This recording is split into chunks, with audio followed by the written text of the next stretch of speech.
Sebelumnya perkenalkan nama saya Muhammad Huda. Sekarang saya sebagai mahasiswa tahun ketiga jurusan Matematika Terapan di University of Warwick, United Kingdom. Eh, saya ucapkan sekali lagi terima kasih atas undangannya untuk Bu Etin dan juga moderator yang memberi kesempatan kepada saya. Saya memberikan judul presentasi hari ini sesuai dengan tema yaitu Kiat Sukses dan Peluang Studi di UK. Nanti lebih ke pengalaman saya pribadi tentang bagaimana dulu saya mencari kampus, mencari supervisor, dan juga tentang sistem pendidikan di University of Warwick secara general gitu.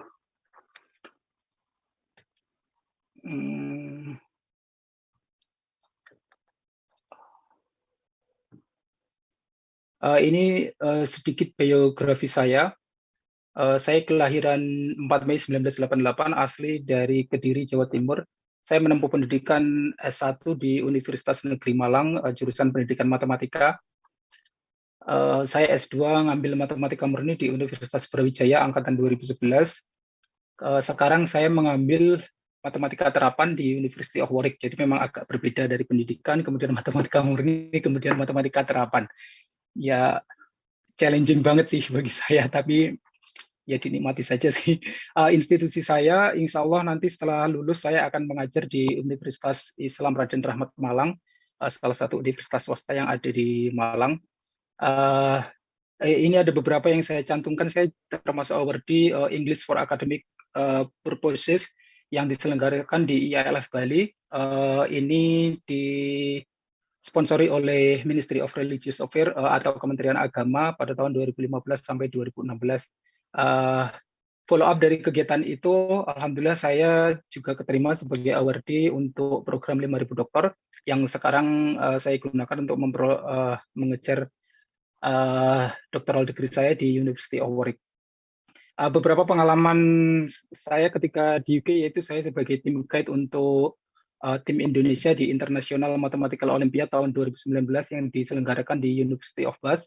Kemudian hari ini baru saja saya sampai rumah menyelesaikan tugas dari kegiatan volunteer service di All England untuk membantu tim-tim teman-teman kita dari tim badminton Indonesia yang baru saja pulang hari ini. Oke, itu beberapa pengalaman saya. Kemudian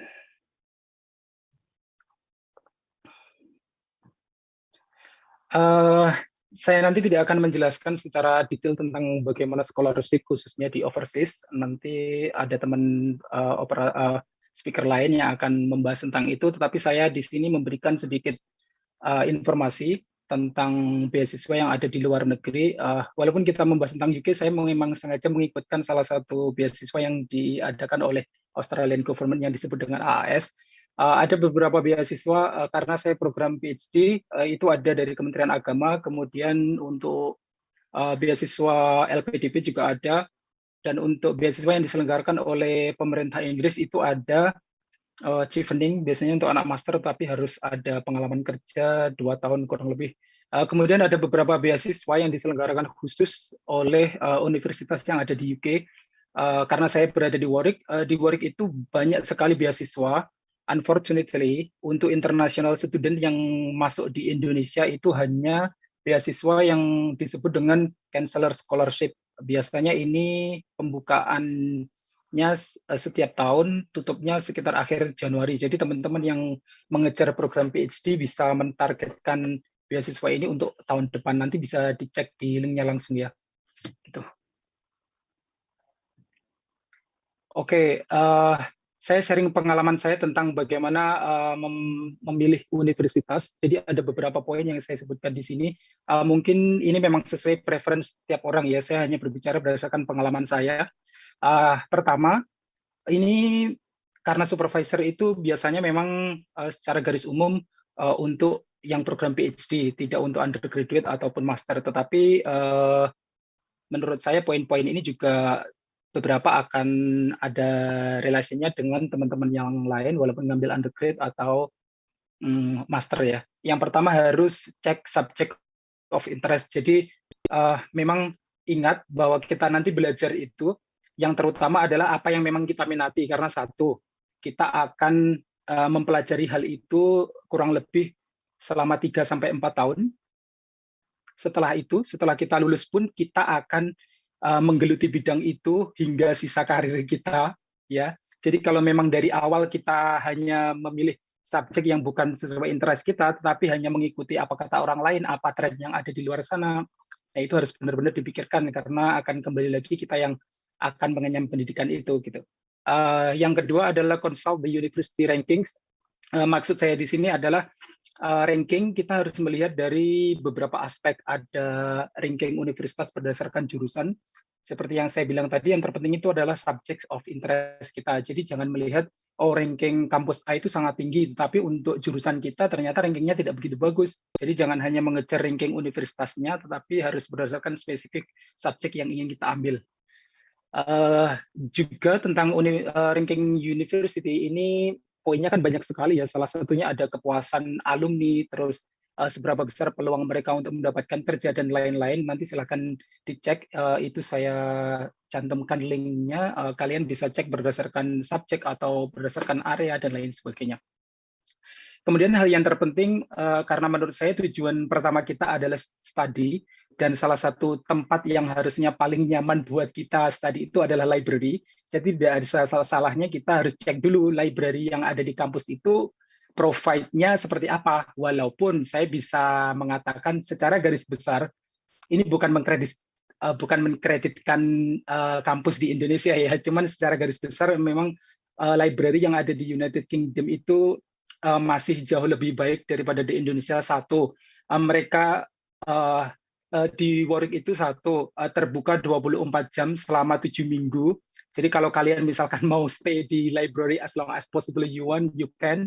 Terus habis itu kita bisa pinjam buku, mengembalikan buku, dan lain-lain itu kita bisa melakukan secara mandiri, tinggal scanning dan lain sebagainya. Tidak harus menemui ke staff, kita bisa cek langsung katalog buku-buku yang tersedia, yang bisa dipinjam, kapan bisa dipinjam, kapan harus mengembalikan, itu bisa kita lakukan mandiri. Kemudian kita juga harus cek course content, ya, karena ada beberapa kampus atau mungkin mereka memberikan nama jurusan yang sama, tetapi kontennya itu berbeda. Nah, kampus-kampus di sini mereka memberikan semua informasi itu online berada di website. Jadi it's worth checking. Jadi course kontennya itu sebenarnya seperti apa detailnya, apakah itu memang sesuai dengan yang kita cari atau tidak, gitu.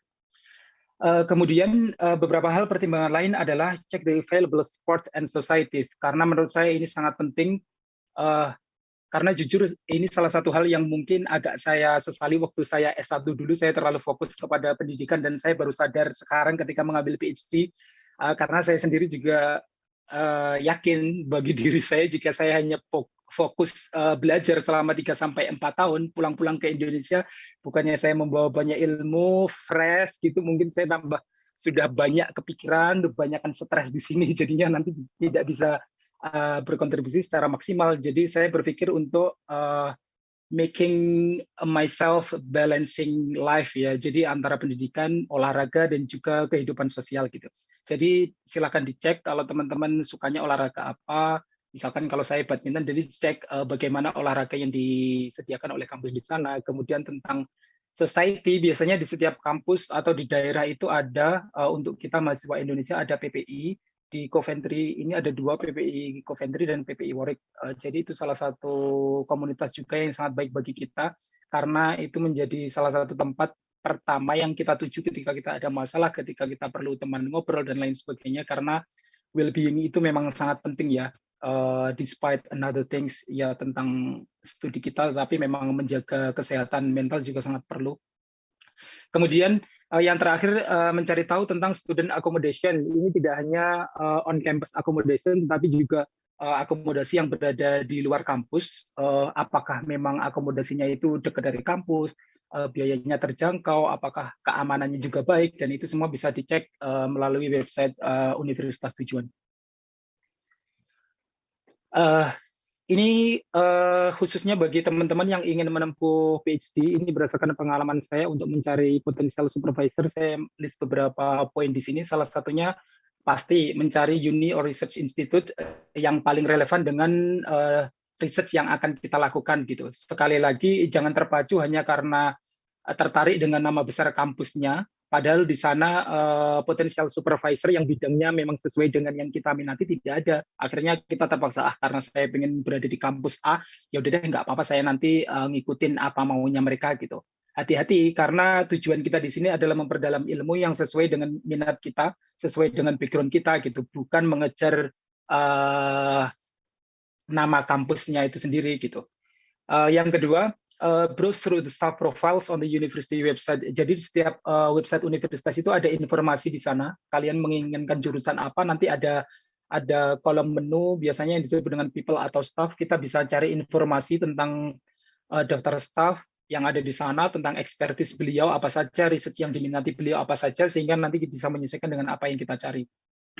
Kemudian juga perlu dicek tentang prosedur bagaimana menghubungi potensial supervisor. Karena kita tahu setiap orang itu mempunyai personality yang berbeda, mempunyai preference bagaimana mereka di-approach oleh orang lain. Kadang kan ada juga seseorang yang tidak suka tiba-tiba mendapatkan email, mendapatkan tawaran mau gak jadi supervisor saya. Nah, itu kan setiap orang berbeda.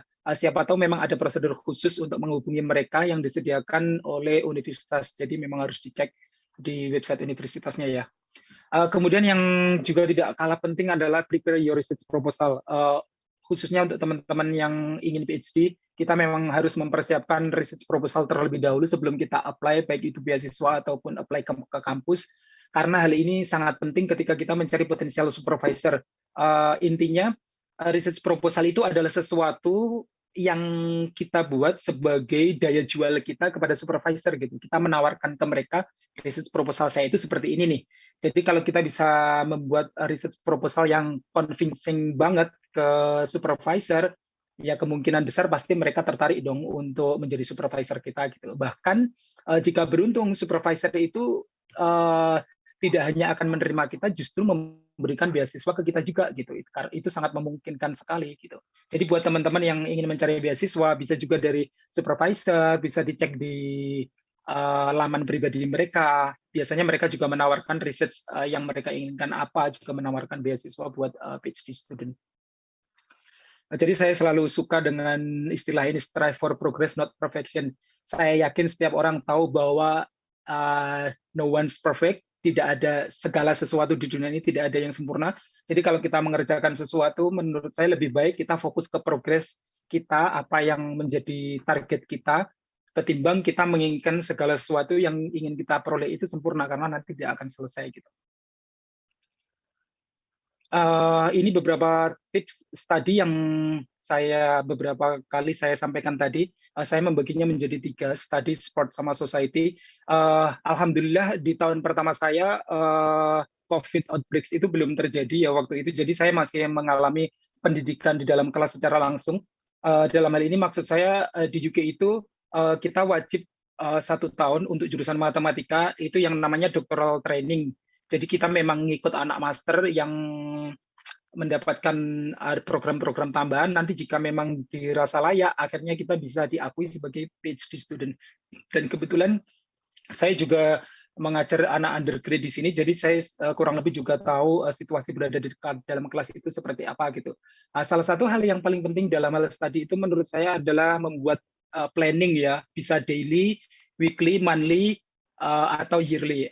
Daily di sini yang saya tekankan itu adalah membuat studi rutin yang bagus. Jadi agar kita bisa fokus, misalkan setiap hari itu jadwal saya, ini tidak harus fokus ke jadwal saya ya. Sebagai contoh saja, misalkan, dari jam setelah sholat subuh itu saya harus olahraga minimal 15 menit setiap hari harus dilakukan. Setelah itu, kemudian breakfast, istirahat sebentar, kemudian baca misalkan 1 jam, kemudian fokus ke research atau ke tugas, atau mempersiapkan materi untuk mengajar dan lain sebagainya. Jadi rutinitas yang bagus itu yang harus diterapkan gitu. Saya tahu ini bukan hal yang mudah, walaupun kelihatannya mudah. Oke, jam segini saya nanti akan olahraga, jam segini-gini apa, tapi faktanya itu akan sangat sulit ya. Membangun habit yang bagus itu secara pribadi buat saya memang sangat sulit, tetapi memang kita harus lakukan agar kita terbiasa gitu. Kita juga saya sarankan dalam hal belajar itu, buat saya pribadi, saya sendiri menyadari ketika saya banyak waktu luang, katakanlah seperti lockdown ini, yang bisa saya lakukan hanya tinggal di rumah, belajar, membaca buku, dan lain sebagainya. Saya bisa bilang banyak waktu free, tapi justru itu kadang menghambat produktivitas saya gitu. Jadi saya sarankan adalah belajar itu misalkan setiap 2 jam kita istirahat 10 menit, kemudian nanti bisa lanjut lagi, ambil istirahat lagi, kemudian bisa lanjut lagi, seperti itu daripada fokus dari pagi jam 8 sampai jam 5 sore di depan komputer ngerjakan riset dan sebagainya. Menurut saya itu kurang efektif dan nanti akan dalam jangka panjangnya membuat mental kita juga tidak bagus gitu karena kita hanya stuck pada research itu tanpa memperhatikan kesehatan mental kita. Yang keempat adalah diskusi. Diskusi ini sangat penting dan saya termasuk surprise ketika saya berada di sini. Teman-teman mahasiswa di sini itu wajar berdiskusi. Jadi kalau karena kampus di sini itu bisa diakses, kelebihannya bisa diakses 24 jam ya, termasuk library yang saya bilang tadi, beda dengan di Indo yang kalau pengalaman saya dulu waktu S1 jam 5 itu semua kantor sudah ditutup. Jadi tidak mau kita harus pulang. Kalau di sini 24 jam, jadi jam berapapun itu saya banyak menemui di study space itu, ada yang di library, ada di postgraduate, ada di jurusan masing-masing. Itu mereka banyak yang kerja kelompok, diskusi itu sampai malam jam 11, 12, itu wajar gitu. Karena kadang saya juga meninggalkan office itu kadang jam 11 malam, jam 10 itu masih menemui teman-teman banyak yang masih diskusi gitu. Dan itu yang tidak saya temui waktu saya di Indonesia dulu. Kemudian tentang olahraga, saya juga berusaha menyeimbangkan antara studi juga dengan olahraga. Jadi yang saya lakukan untuk study tips ini agar semuanya efektif adalah kita perlu melakukan sesuatu untuk menjaga kesehatan mental dan kesehatan fisik kita gitu. Jadi saya sarankan bisa mengikuti salah satu olahraga yang diminati dan kita bisa mengalokasikan mungkin 2 sampai 3 kali untuk ketemu di sport dengan teman-teman. Kita bisa mengatur jadwal antara pendidikan dan juga olahraga.